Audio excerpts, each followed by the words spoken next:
안녕하십니까. 매일 아침 조간신문의 주요 기사를 딱딱 풀어서 해석해 드리는 조간 딱풀 3월 8일 금요일에 인사드립니다. 22대 총선 이제 33일 남았습니다.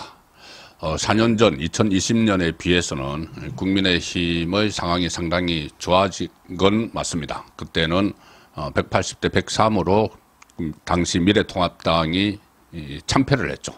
그런데 최근 여론조사에서 국민의힘이 민주당을 추월하는 그런 상황이 계속 이어졌는데 총선을 한 달 남짓 앞둔 시점에 약간의 변화가 생기고 있습니다. 뭐냐면은 조국 신당이 만들어지면서 민주당에서 이탈한 표가 그동안 중간지대에 좀 머물러 있었는데 이 표가 조국 신당 쪽으로 옮겨가는 그런 양상을 보이고 있어서 양쪽 그러니까 민주당과 조국 신당의 지지율을 합치면은 국민의힘과 비슷해지는 그런 상황이 됐습니다.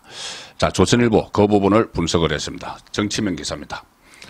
민주, 조국당 합치면 여야 지지율 팽팽 출발선으로 돌아갔다. 총선을 앞두고 최근 공개된 여론조사에서 국민의힘이 더불어민주당을 앞서는 결과가 잇따라 공개가 되고 있죠.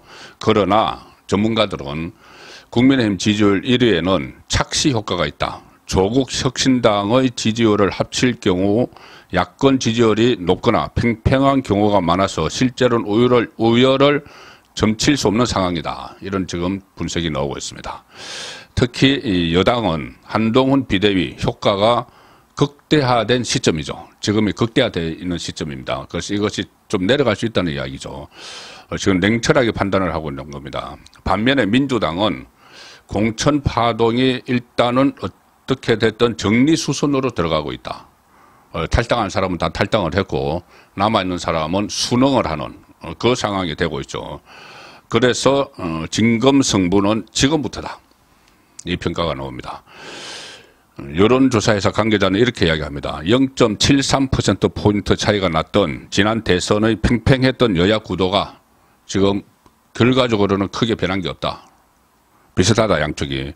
결국은 막판에 한 달 동안 누가 민심을 잡느냐의 승부다. 이렇게 분석을 합니다. 어제 공개된 전국 지표조사 국민의힘 지지도 37, 민주당 지지도 29, 오차 범위 밖에서 앞섰습니다. 그리고 여론조사 회사 매트릭스가 이 조사한 거에 의하면은 국민의힘 39, 민주당 32 역시 오차 범위 밖이죠.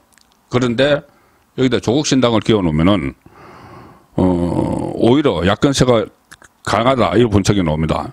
MBS 조사, 전국 지표조사에서 민주당 29와 조국 혁신당 7, 조국 혁신당이 7%를 받았는데 이것을 합치면 36%, 국민의힘 37%가 비슷하다.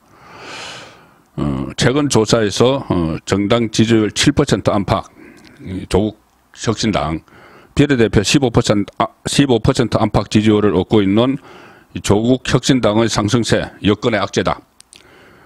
민주당에 실망한 지지층은 조국 혁신당이라는 대안이 없었다면은 아예 투표를 포기를 하거나 아니면은 심지어 뭐 국민의힘 쪽으로 갈아탈 수가 있었죠. 그런데 그 조국 혁신당이 절묘한 타이밍에 나오면서 야권 이탈표가 상대 진영으로 넘어가지 않도록 걸러내는 역할을 하고 있다. 자, 그리고 지금 민주당도 전열을 좀 정비하는 모양새입니다. 선대위원장에 임종석, 잔류했던 임종석, 그리고 불출마했던 이탄이 또 거론되고 있고, 또 이해찬이 또 다시 복귀한다는 말도 있고, 지금 민주당은 좀 전열을 정비해서 다시 이 국민의힘을 추격하는 그런 준비 태세에 들어갔습니다. 국민의힘 입장에서도 최근 보면은 좀 승리를 낙관하는 그런 분위기가 많이 있었는데 냉정해질 필요가 있는 시점이라는 생각이 듭니다.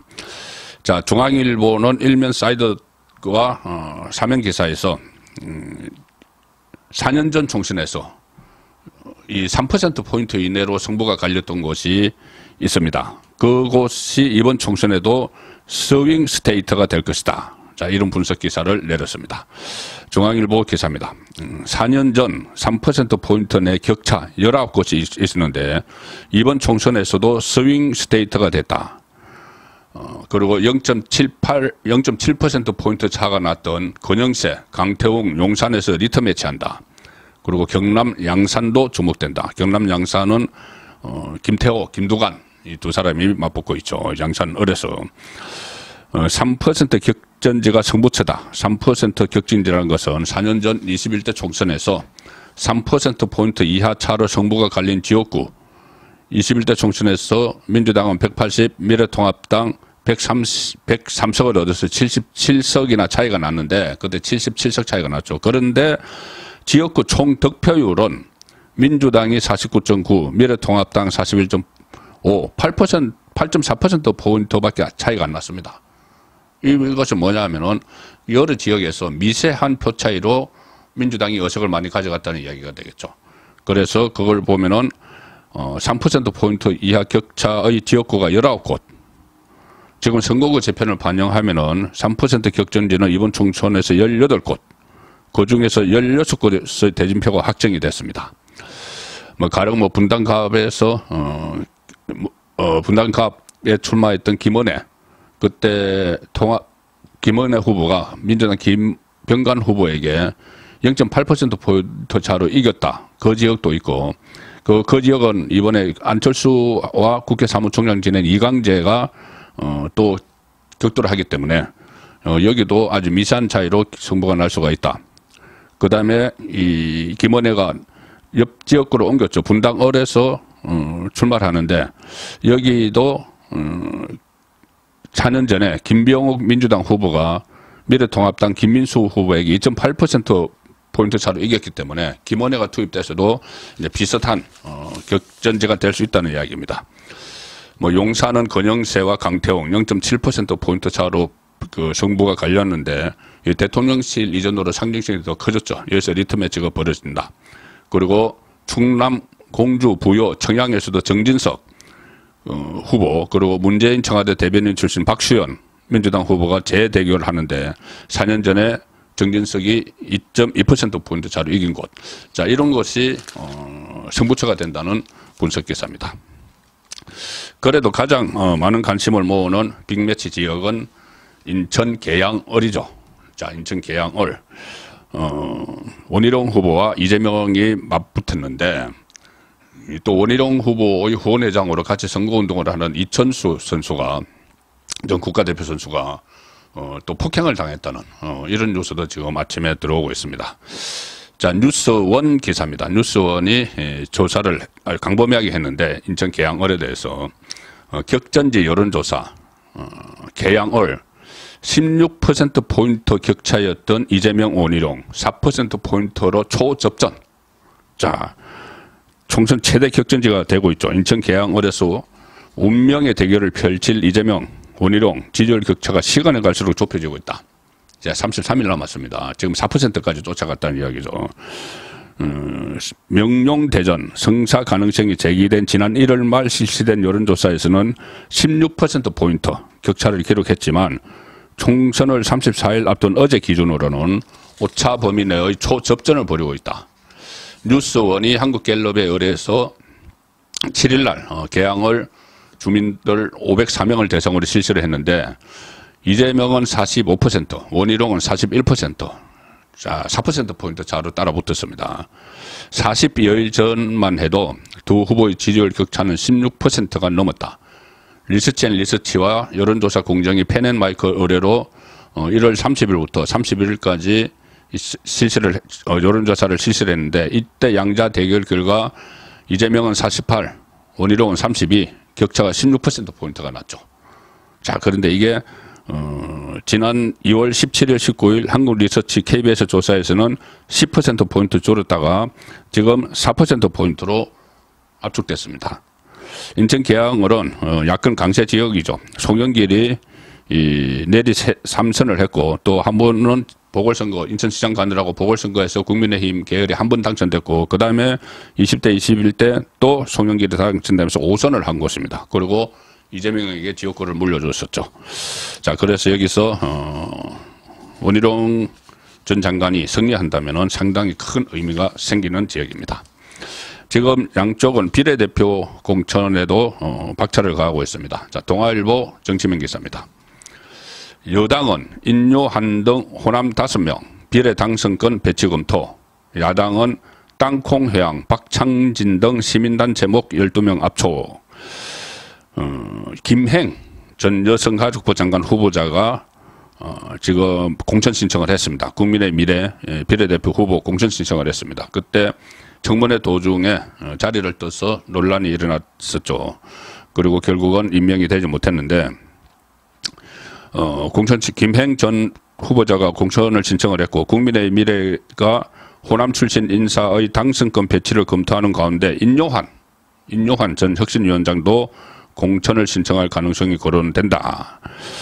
이 호남 출신을 전진 배치하는 방안을 검토하고 있는데 당선권을 20명으로 계산할 경우 5명을 우선 추천하는 방안, 호남 출신인 인요한 전 위원장에게 비례대표 신청 요청을 받고 고민 중이다. 인요한은 고민 중이라는 이야기죠. 그 당에서 신청을 해달라. 그러면은 비례대표 앞순위에 배치해주겠다는 제안을 했고 인요한은 고민 중이다. 호남에서는 이 밖에 조배숙 전 전북도당 위원장, 주기한 강주시당 위원장, 김하진 전남도당 위원장이 신청을 한 상태고 여기에 한 사람 더 있죠. 민영삼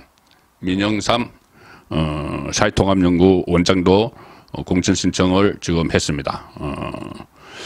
그리고 민영삼 원장은 야당 출신으로서 본인 스스로 기순용차 이렇게 자임을 하면서 대선 때부터 배성희 변호사와 함께 유튜브를 방송을 하면서 상당한 활약을 했던 인물이죠. 민영삼 원장도 지금 호남목 아니면 호남몫으로 지금 거론이 되고 있는 상황입니다. 호남에 20명을 기준으로 5명을 줄 경우에 포함될 가능성이 상당히 높다고 볼 수가 있습니다. 그리고 민주당의 위성정당이죠. 민주당 위성정당 중에서 또 땅콩해양으로 그때 화제를 모았던 박창진 아시아나 그 사무장을 비롯해서 시민단체 목 4명을 이렇게 할당을 하는데 12명으로 압축이 됐다는 이야기입니다.